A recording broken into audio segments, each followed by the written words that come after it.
everyone. Welcome back to the Ask Dr. Be Good show, the show where we bring you the interesting, fascinating things going on in practice, the pedagogy, and the politics of public education.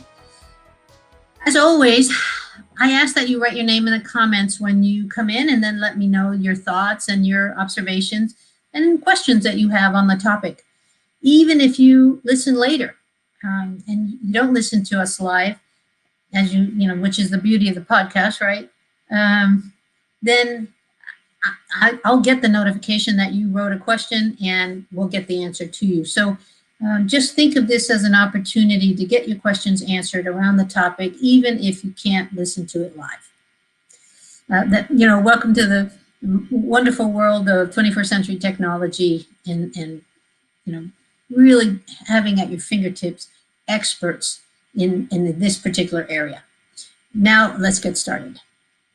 I want to sort of circle back and talk about last week's podcast. Last week's podcast was a repeat podcast because we were on New Year's and a lot of us were actually not even in our home. Some of us were away from home. But first I want to say thank you to those of you who came back and saw it. Some for the first time, some not for the first time. And I was amazed by the number of views that we had. There were upwards of thousands of people watching, not as many as the first time, but still the college and career readiness subject is one that many of you recognized as important and needing to be understood better, needing to wrap your brains around it, and all that. So thank you for doing that. Now, I'm going to challenge you to those that either listened or those that missed it. I'm going to ask you some questions. What are your child or grandchild's high school endorsements? Do you know what they are? Because if you don't know what they are, first of all, you need to go back to the podcast and listen to why you need to know that. And then you need to enter into the discussion with your child around what they are. Now you're saying, well, my child's not in high school. So parents, I'm challenging you to understand the answer to this question.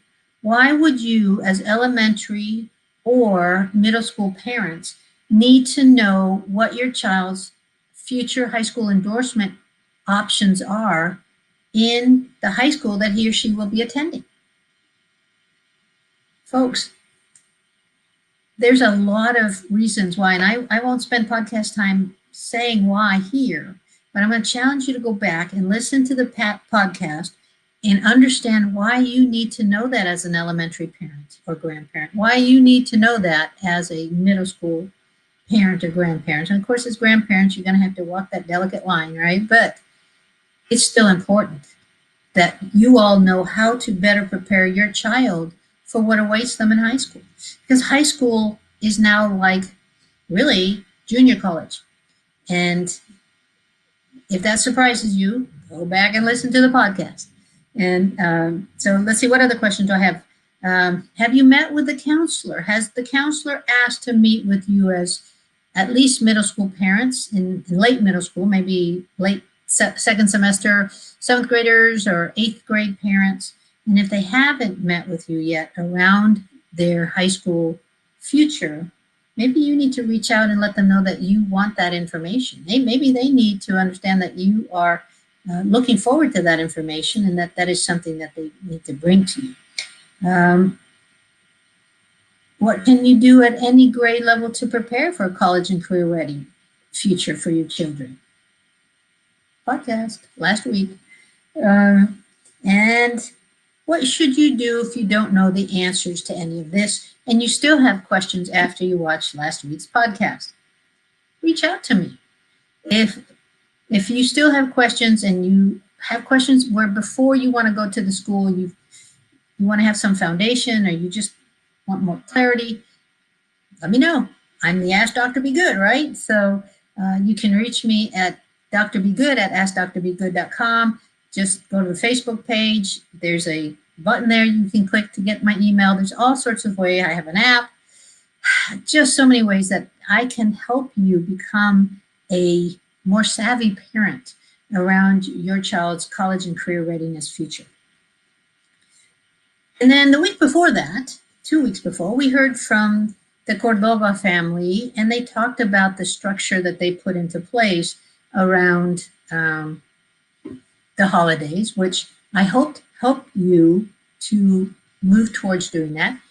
And then we also heard from our instructional coaches, Miss Elizabeth Hunter, who is English Language Arts, and Nemia Bengara, who is math coach. And they gave you some really engaging ways to help your child stay academic during the holidays in fun and engaging ways so that they didn't continue sliding backwards and add to their COVID slide gap. So my hope is that you're actually doing some of that, that you have used the information that we bring you every week, which is rather timely, right? We try to bring you information that you can actually implement right away.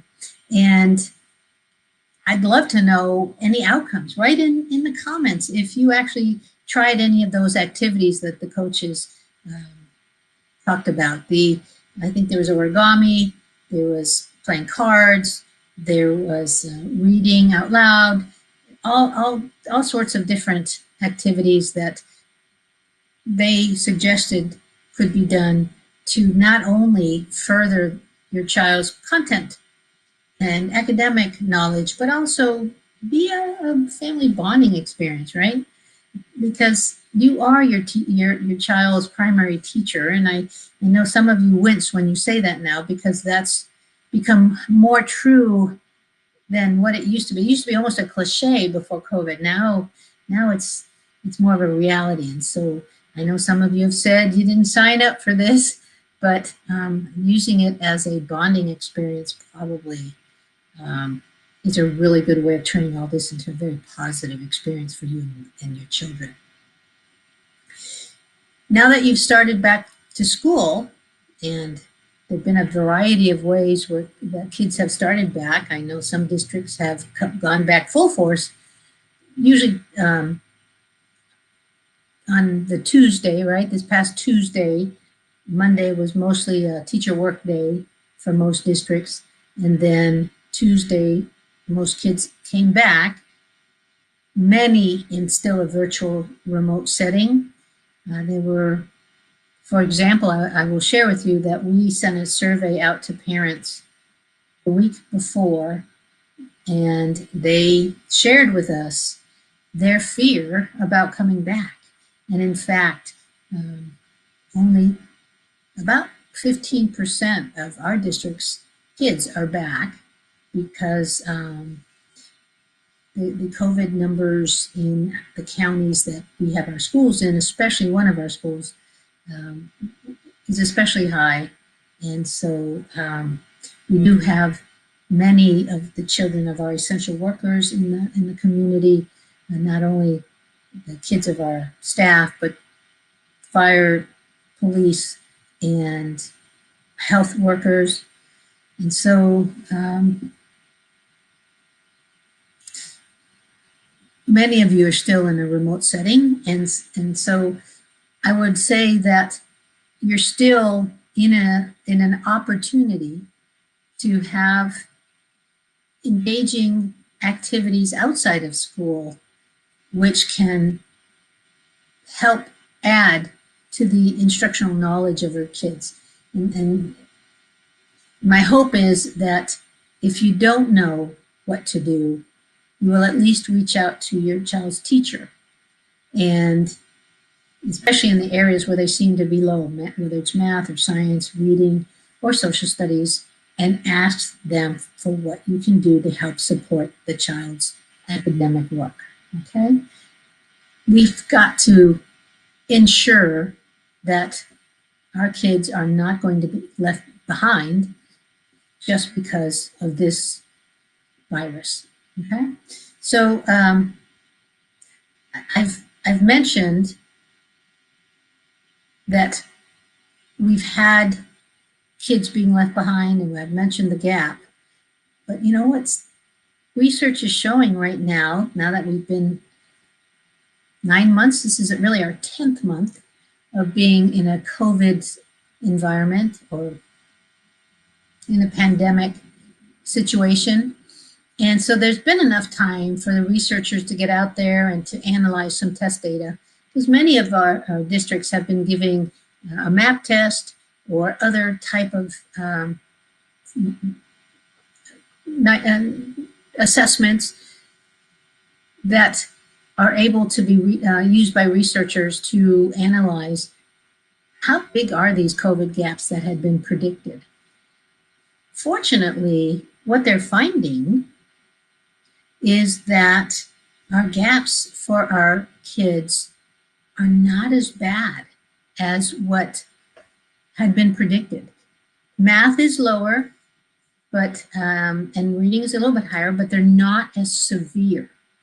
And that should, instead of making us sit back and say, oh, good, I'll leave it in the hands of the teacher, we still need to hear that as, okay, so I don't have as much work to do to help the teacher, but I still have work to do to help the teacher. And so being able to understand that we still have responsibility to our kids to help make up for some of the not being in school time is part of our job. So I know that some of you faithful listeners have heard me say this a lot, but I don't know that we can say it enough or hear it enough to understand that what you're doing is important and that it needs to continue, okay? So thank you for that. I've also talked a lot about virtual school, and one of the interesting things that I want to bring to your attention, because many of you do not know this, but in the state of Texas, we have been allowed for the first time ever to have a separate virtual school. So to talk to us a little bit about that, we're bringing on Miss Laura Wright. So Miss Laura Wright, we're going to pop in any minute now, and she has a COVID-induced job. And I say a COVID-induced job because what I mean by that is that she has a job that was created because of COVID. There wasn't a job like this where schools had a virtual school manager. Now, some districts, not a lot, but it's still new. We now have districts with a virtual school manager. What that means is that there are some districts that have understood that their virtual work is at least stronger and more effective than other districts. And so other districts have said to us, other parents from other districts have said to those that are doing the virtual school, hey, we want to look at what other districts are doing virtually because we're not ready to bring our kids to face-to-face. We don't trust the COVID numbers, or maybe I live in a hotspot, and so they're looking for another choice, right? And so Miss Laura Wright will be coming on.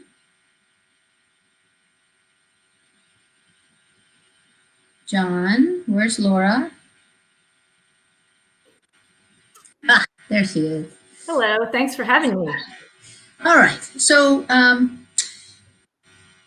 I talked about the fact that this virtual school manager is one that is a new job in the state of Texas. We didn't have something like this before COVID. Can you talk a little bit about the background, how this came about? Yeah, so it's pretty interesting. Like others, when the pandemic started, Okay, I'm getting a little bit of feedback. Here, I will. Okay, so when the pandemic hit, like everyone else, we were told close your doors. But we were one of the schools that were able to transition to 100% online learning pretty fast and surprisingly fast. And one of the reasons we were able to do that is that our school is a project-based learning school, and our students were already really good at using online tools and resources. So the even more significant reason why we were able to transition so quickly is that they already had their own devices that they used every day when they came face-to-face in class. But we had never had the reason to let them take those treasured, expensive devices out of our view. So that's what we really had to figure out, was just the logistics of how to do it. And, those kind of things are what generated, coming up with those logistics and those, how are we going to do these things, is what generated the, hey, who's going to do this? And we need a person designated to sort of put this together. And so that's, I guess, where the job, originated from, is just out of the need to, figure out how are we going to handle it. And, when we transitioned our kids and we had to come up with forms for the parents to sign, agreeing to some financial responsibility for taking the devices, and they happily did that. We had to set up a curbside pickup, if you will, of parents coming by to pick up those devices. And well, I'm not going to lie, there was a fair bit of chaos during those few days, but it actually went better than it could have. And so within, I would say, a week, we were really ramped up, and our local kids were all doing virtual work. And at the end of that school year, we thought, well, gosh, we did a good job. We're patting ourselves on the back. We think we did pretty good.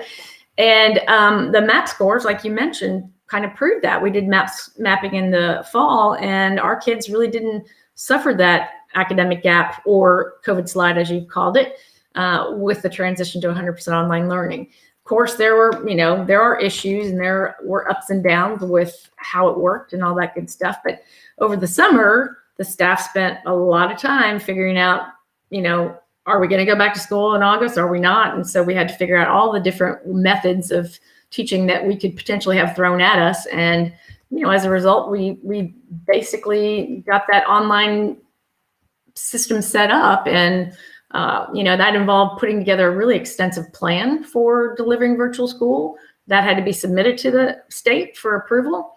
And, that took a lot of blood, sweat, and tears, I would say, for our staff to get done. And even though we've, like you, been able to open our doors for face-to-face, many families are still not comfortable sending their students back to school. So how did families find you? So, it's funny. I mean, word of mouth, obviously, in our community is one way parents find us. And some of the logistics around creating the virtual school program, we put together a virtual school website. We put together advertising and marketing communications, flyers, student handbooks for virtual, FAQs, all the kind of stuff that you would do for regular school with the virtual spin on it. And then we updated our website so that we had a presence for virtual school, and we had the ability for parents to put in inquiry forms from the website. And that brought us some parents that found us. But to be honest, the thing that's worked the best is a targeted Facebook campaign that we've been running. Started it at probably the end of September, and get several inquiries every day. And I think it's because parents aren't aware that the state of Texas, as you mentioned, allow students to go to virtual school outside of their district. And so it's funny too, you get your inquiries at night and on weekends, because that's when parents have the opportunity to spend 5 minutes on Facebook. So we've gotten quite a few, hundreds actually, of inquiries, and we're able to, sign up a good number of kids that way. So as far as marketing, how did you know where to target? Because nobody has enough money. No district has enough money to send to target every school district in Texas. So how did you know who to target?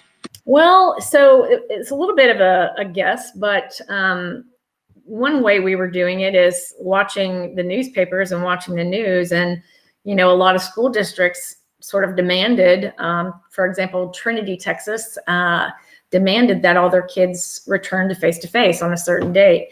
And, we have several families from Trinity who found us on Facebook and were really happy to find us because there's a prison down there in Huntsville, Trinity area. And if you work there and you get exposed or your kids get exposed, you have to take off work for 14 days and you run out of your PTO rather quickly. So, it's a godsend to people like that where they no longer have to, worry about their kids putting them on a 14-day unpaid leave, if you will. So you've really had to be very savvy in how to target your marketing dollars. How do you get the computers to, well, so sort of, you said Trinity, which is out in the Houston. Yes. Mm-hmm. What other areas have you gotten kids from, and how do you get computers to them? So we have kids in Tyler, San Saba, Houston, Corpus Christi, Lubbock, Fort Hood, just all over the place, really. And it's weird how they find us, but we targeted those zip codes where we learned that, kids are being made to go back to face-to-face, or that the school districts in those areas didn't do remote learning or provide a remote learning option, or they were doing it and they weren't doing it very well. So even in our own backyard, there are some ISDs that were doing virtual, but they weren't doing it the way it worked best for parents. And that can vary. I mean, it's a 50-50 shot of whether you're doing it the way the parent wants you to. You're either doing it live and the kids are online all day long, and some parents we've gotten just didn't like that. They didn't want their child sitting in front of a computer for 8 hours and then having another 8 hours of homework afterwards. So, but then you have other parents who do want their kids sitting in front of the computer for 8 hours so they don't have to entertain them. So, it's a mix there. But we basically, the marketing part of it is, paying attention to what's going on around the state and trying to find those opportunities where you can pop in and just say, hey, we're an option for you if you're interested. Getting computers to them, sometimes it's a road trip. You're driving to Maybank to drop off one iPad, or sometimes it's the parents are 2 miles from the school. We have one family that is a family of 3. They are a mile away from one of our campuses, but they are in a multi-generational home and they do not want their kids to bring home the disease to grandma. So they come and pick up their devices. And a lot of our parents have done that. But the other thing is FedEx. They work wonders. Within 24 hours, we can have a device in a kid's hand and we can get them going. I'm sure it doesn't work out for every single family. Had you had any trouble getting the devices back? No, actually. Well, other than the fact that, believe it or not, sometimes a parent can't find a box. So I've actually had to mail empty boxes with bubble wrap in them. And as long as you provide a return label that you have paid for, they are usually quite happy to send them back. I think I maybe have one that owes me a couple of devices, and I know where she lives. So if I have to, I will knock on her front door and get them back. So when, I know that your school is not your district's not the only one that's doing this, but no, there are not a lot of districts doing that, are there? I don't really know of other, there are some other districts that are doing it, but I'm not aware of how many. I'm focused on us doing it and doing a good job at making sure the kids have an option. And so, can you talk a little bit, if a parent is interested, is the virtual school still a part of this, one of the schools? How does that work? Well, so we have created a different entity code for virtual kids for the simple fact that we want to be able to report on them for things like attendance and things of that nature. But basically, we base them out of one of our campuses, and they're, as far as enrollment, tied to that particular campus. and for TEA purposes. So they still have the opportunity to feel like they're part of a school. Is that yes, they are welcomed by the local campus director, and they have contacts, for all of the teachers that their kids have as on their schedule. They are welcomed with letters. They're invited to parent meetings, and I mean, let's face it, as you mentioned, only 15% of your kids are coming back. So they're really not in a different situation than 85% of the other kids, right? So, because everybody's virtual and nobody's mom's coming to school for lunch. So it's not different than what we're doing for most of the other kids in the district. So what are the chances of this continuing on the following year? Because I understand it's a 1-year gig right now. Is that correct? Yeah, right now it is scheduled to end at the end of this school year. However, I don't think the pandemic will necessarily be over by then. And I know it's being considered in this state legislature to extend the opportunity to continue. And I'm hoping they do that because, the kids that are being successful with us, it's kind of unfair to kick them out at the end of the year. If they're doing well and it's working for them, I hope that the legislature will allow us to continue to do so.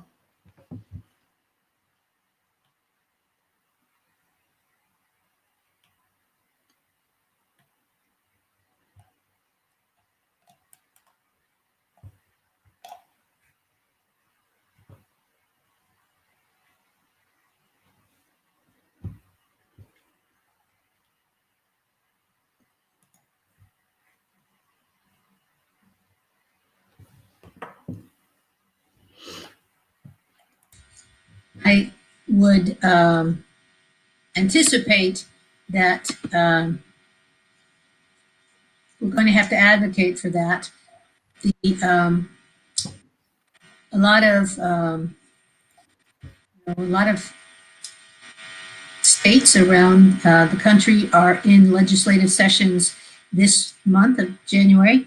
Matter of fact, I have a little chart here, and I'll share that with you since it's good timing.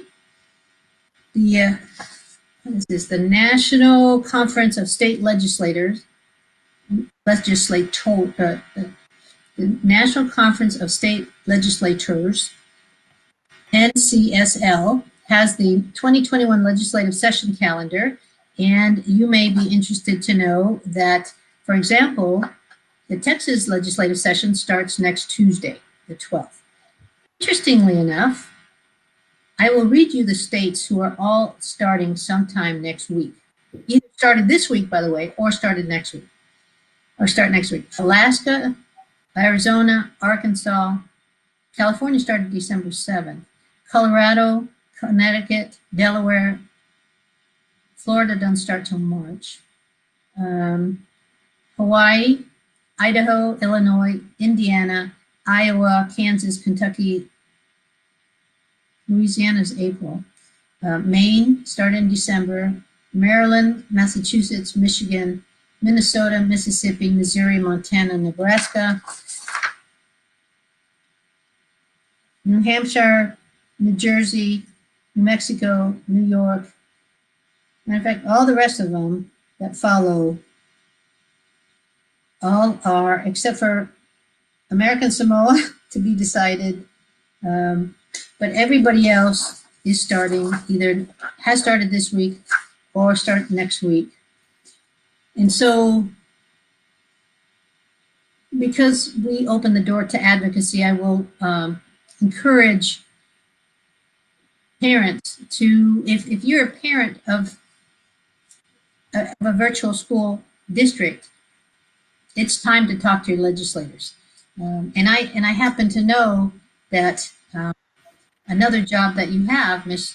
Laura Wright, is that you are an advocacy manager for the district.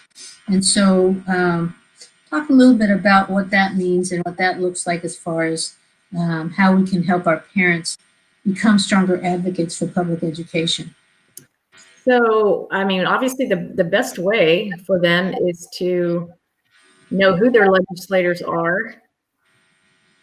You might need to go on mute again. I'm getting a little bit of feedback. And it's very easy to find that out. There is you just go into Google and say, who represents me in Texas? And it brings up a website where you put in your address and it tells you who your lawmakers are. And you can go directly to that lawmaker's page and email them very easily and just let them know, hey, I am a parent in your district. I vote and I want a virtual school option. So please make sure that funding is not cut for, for the state of Texas, or please make sure that that program doesn't end and go away for our kids. So that's what I would suggest. And in fact, we will be having parent meetings next week, and we will be queuing up our parents to send those kind of emails to their legislators, not just about, keeping virtual school, but about all of the things that we want to make sure that the legislators don't leave on the floor next week or when they get started. We want to make sure that our funding's not cut. We want to make sure that because they've spent so much money on other things, they don't feel like they can take away from our school budgets. Because if anything, we need more funding, not less funding. So we will definitely get our parents involved with letter writing campaigns. And we do that throughout the year, but obviously with the legislative session starting Tuesday, it's a very important immediate requirement for them.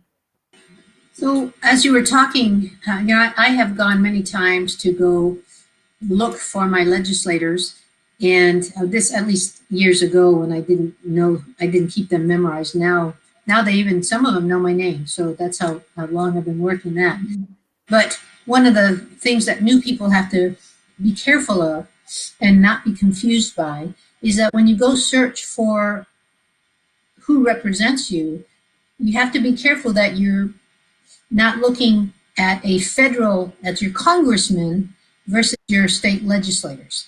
And that's a training piece that we have to do for parents as well, because it's very easy to put in your zip code and then you get this name, and because you're not thinking federal versus state, you're thinking that person is the person who's representing you down in Austin, which in fact is not. That person is your federal congressman or congresswoman and is representing you in Washington. So that's just an FYI, having done this as much as I have. But we really need to continue to empower our public ed army of advocates, especially now that I've shared the fact that almost every single one of our state's legislators are going back in session next week or have already started back this week. That work is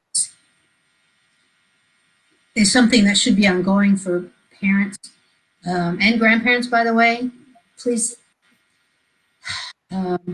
We need all the help we can get.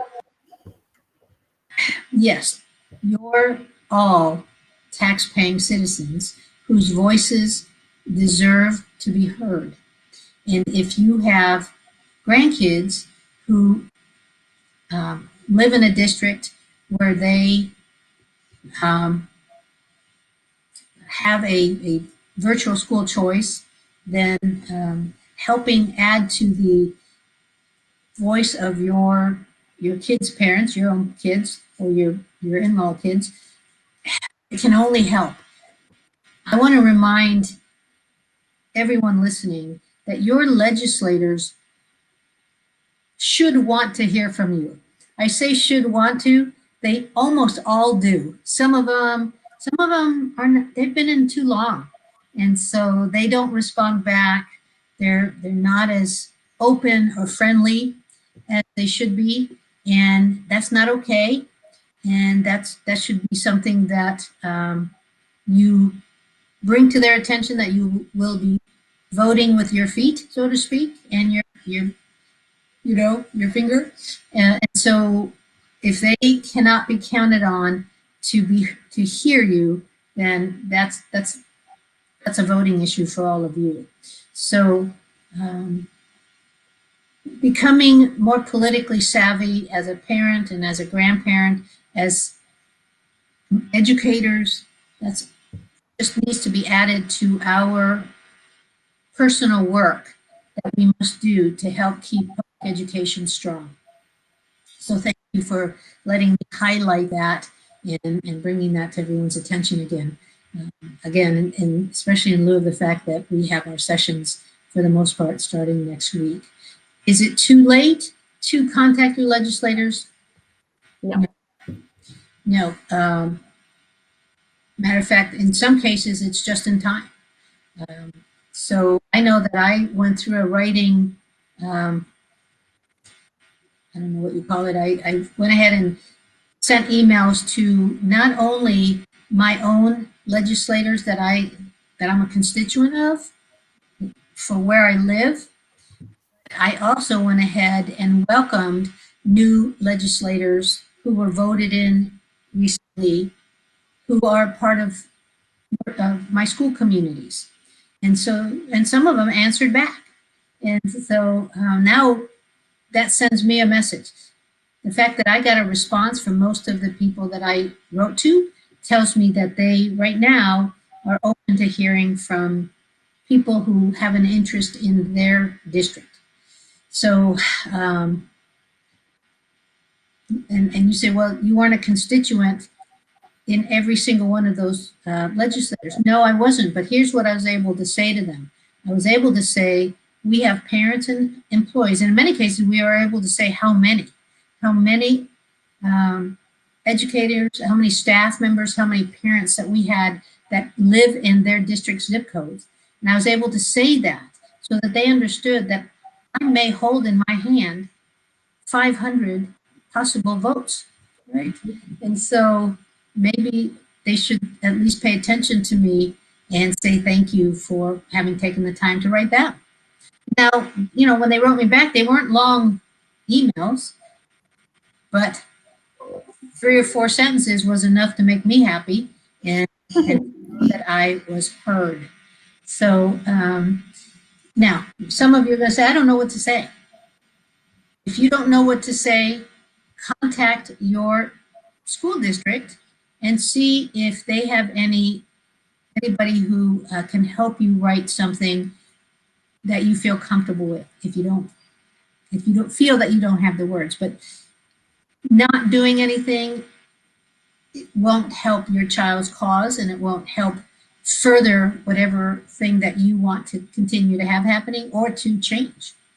So thank you, Ms. Wright, for coming on. Thank you for talking to us about the new concept of the virtual school that allows districts to go outside of their boundaries and get kids in a virtual setting, and for moving on to the advocacy piece, because again, COVID is allowing us to do new things, innovative things, and yet we don't want them to be 1-year things, right? We want them to, if they're good, then we should be able to keep them. So thank you.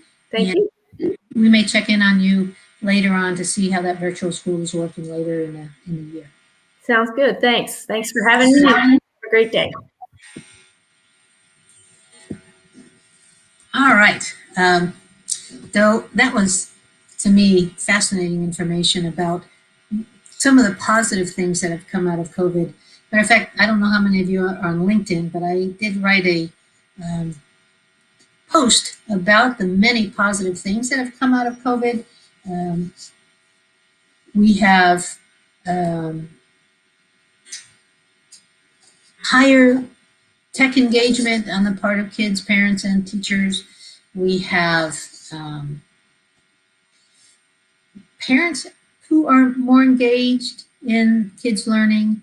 We have had more family bonding, better family bonding, and really, we've had a lot of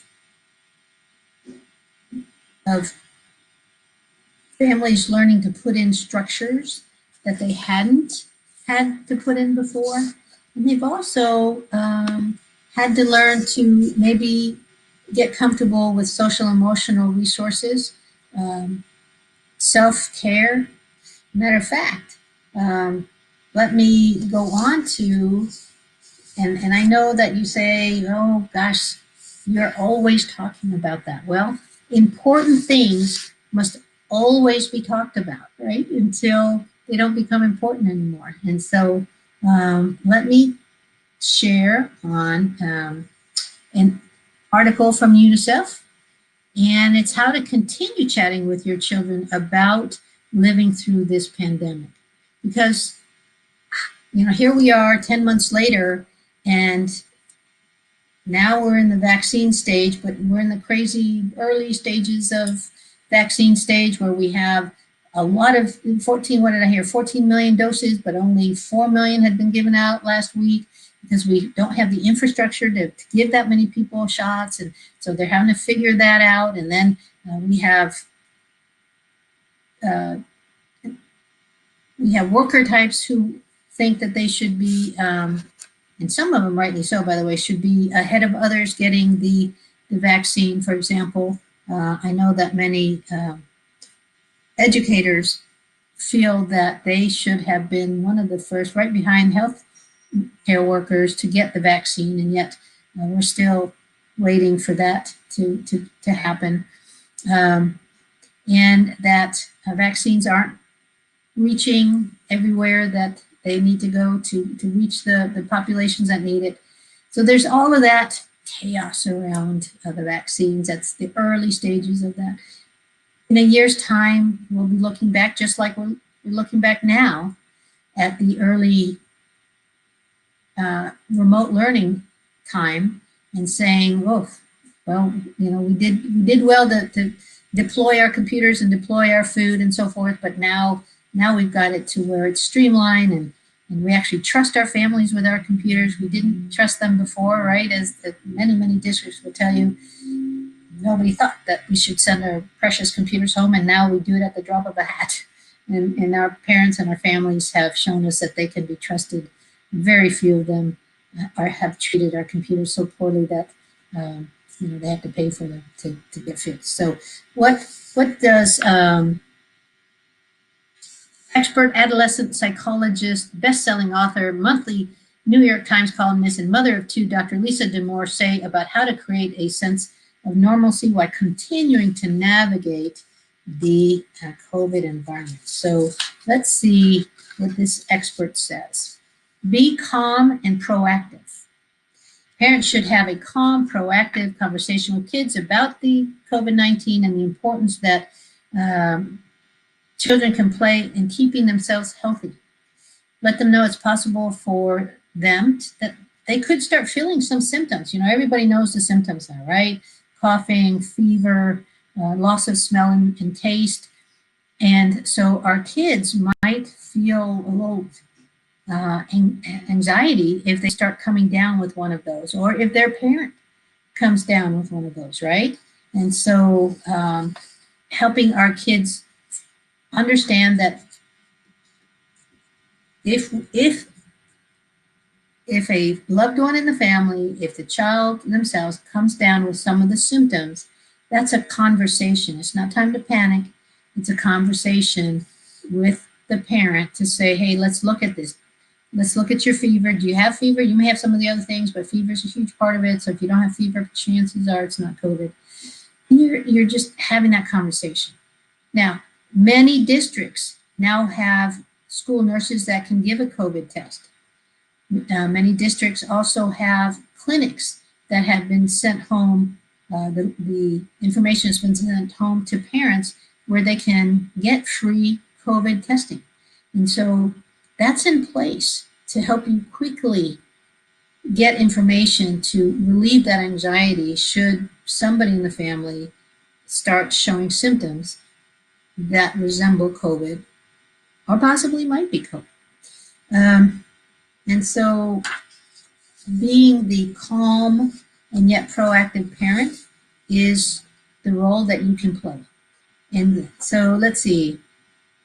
Another thing we can do is actually help them look outwards. Say to them, listen, I know you're feeling really anxious about catching the coronavirus, but part of why we're asking you to do these things, wash your hands, stay home, 6 feet, social distancing, that's how we take care of members of our family so that it reduces the chance of getting it.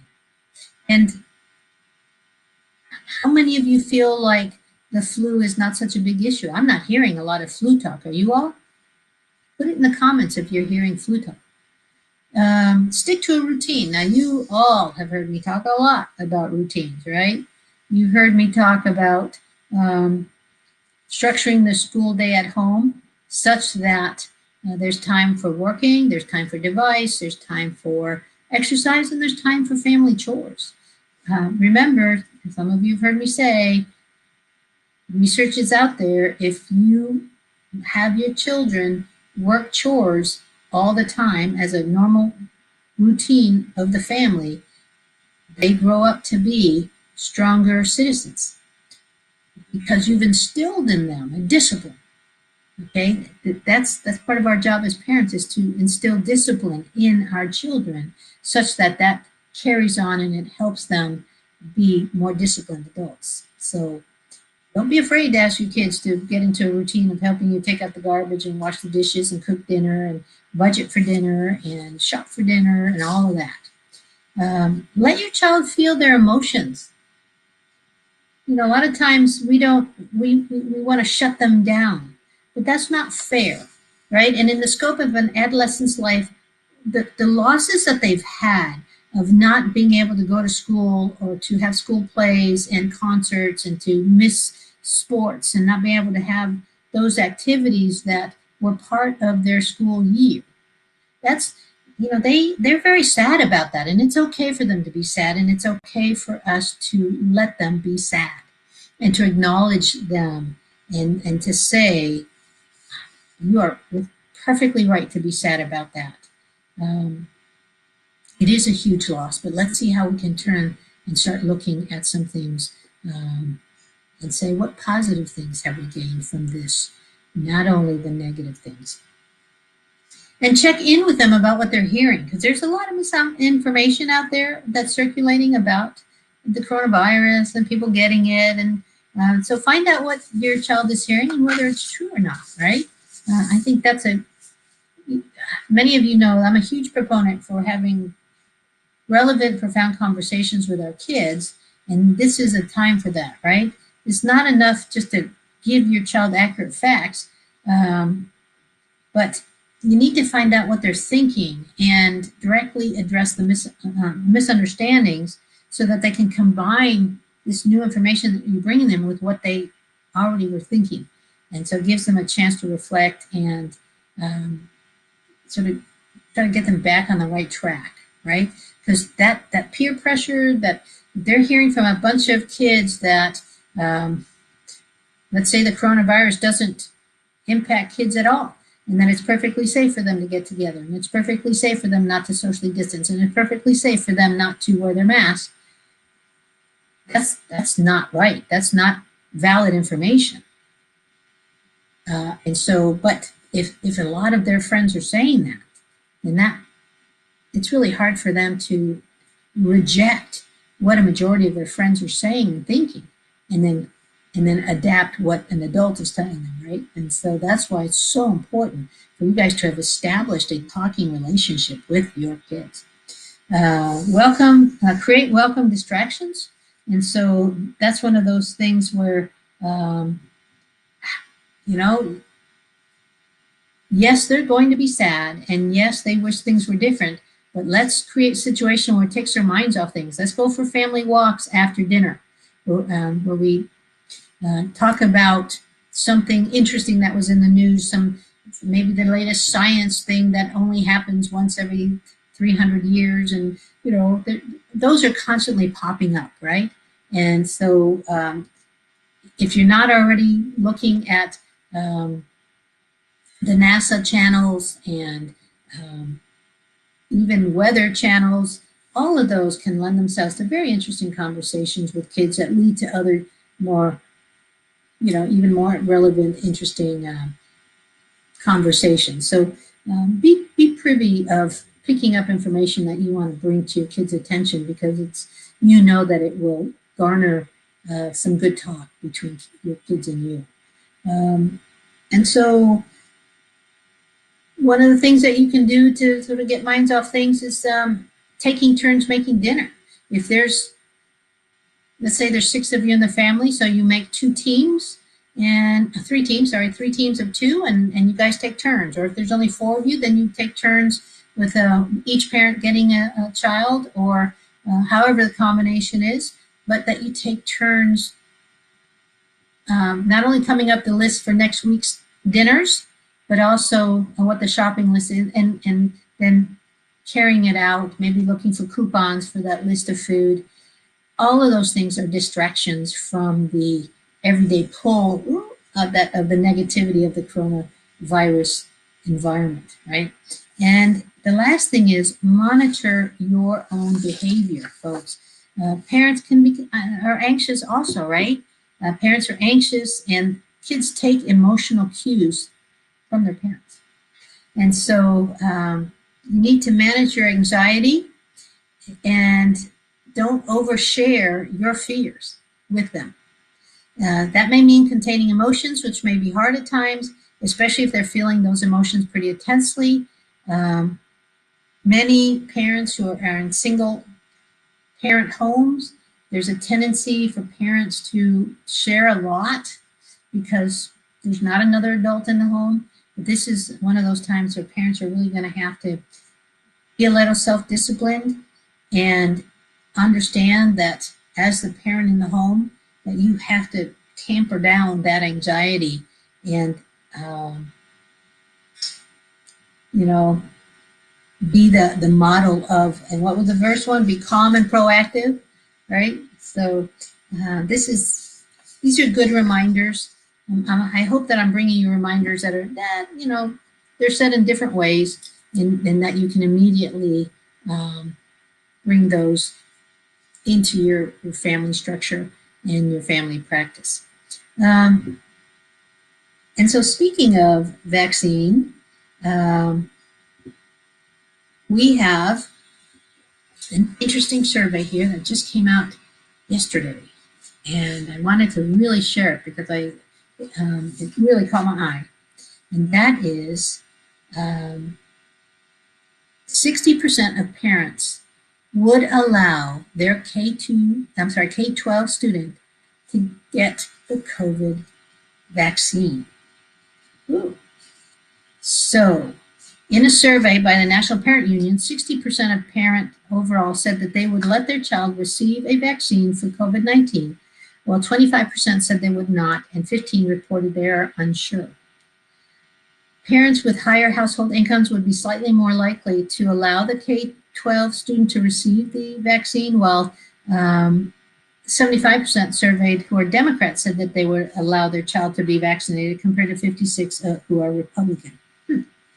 When asked what it would take for parents to send their children back to in-person learning, 50% said they won't send them back until a COVID-19 vaccine is available to the public. The 2 vaccines were authorized for emergency use in adults after the survey was conducted. In addition, 46% said schools must require anyone exposed to someone who tested positive to stay home for 14 days, and 44% said schools need to limit the number of students in common areas and maintain social distancing. So, parents are still wanting us to practice COVID safety, even if they send their kids to school. If they send their kid to school, it's with the expectation that COVID safety practices will still be going on.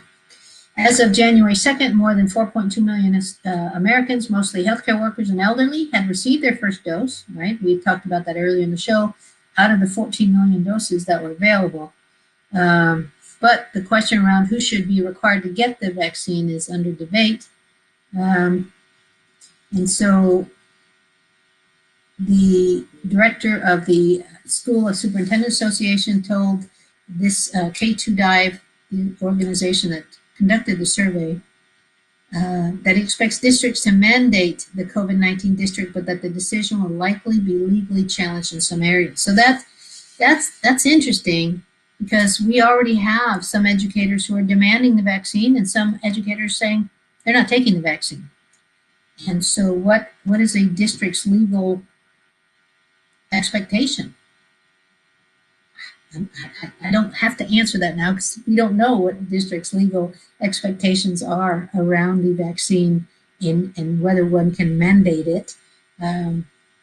So right now it says, while all 50 states have legislation requiring student vaccinations, 45 states and the District of Columbia grant religious exemptions for vaccines along with some variation.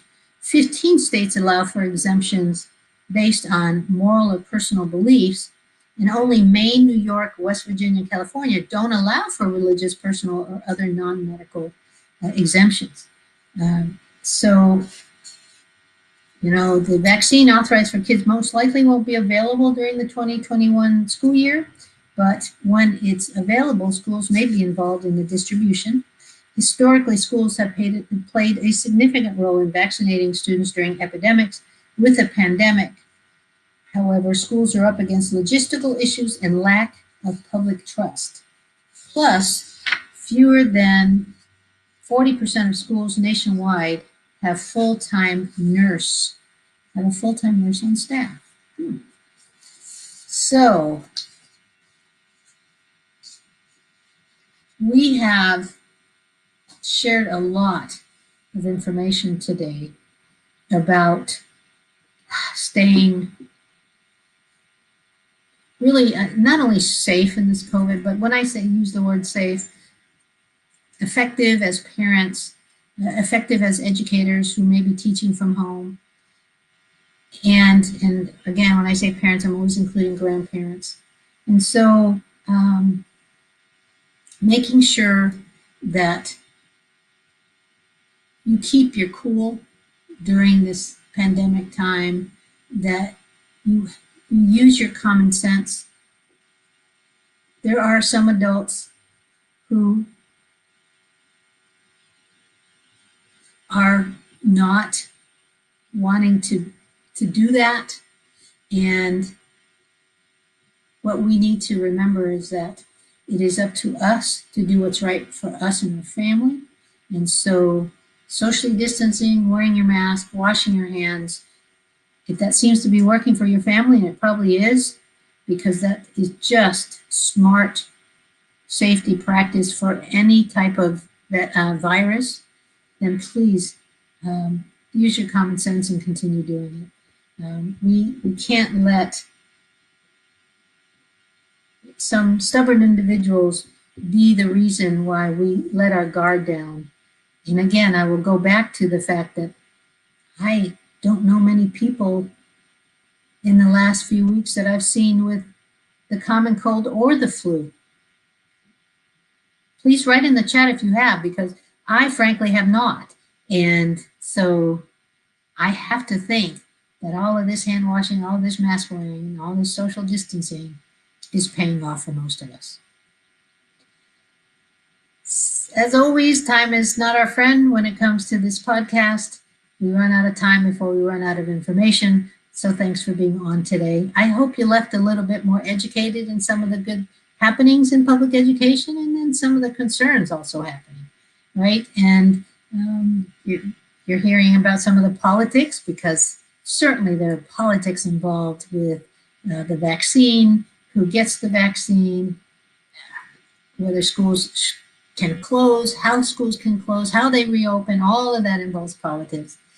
But mostly I hope that you left with the understanding about how important it is for you to be engaged in knowing about the current politics, pedagogy, and practices in public education. We need career-minded taxpayers in our futures who will help keep our economy strong. If we don't help these kids today, they're not going to help us when we need them the most later.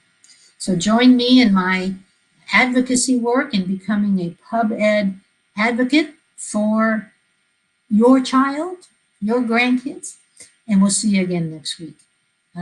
Stay safe, everyone, and don't forget to write your comments and your questions. And if you have the need to ask Dr. Be Good, remember, you can go to the Ask Dr. Be Good website, Ask Dr. Be Good Facebook page, or the Ask Dr. Be Good app. Take care, everyone. See you next week.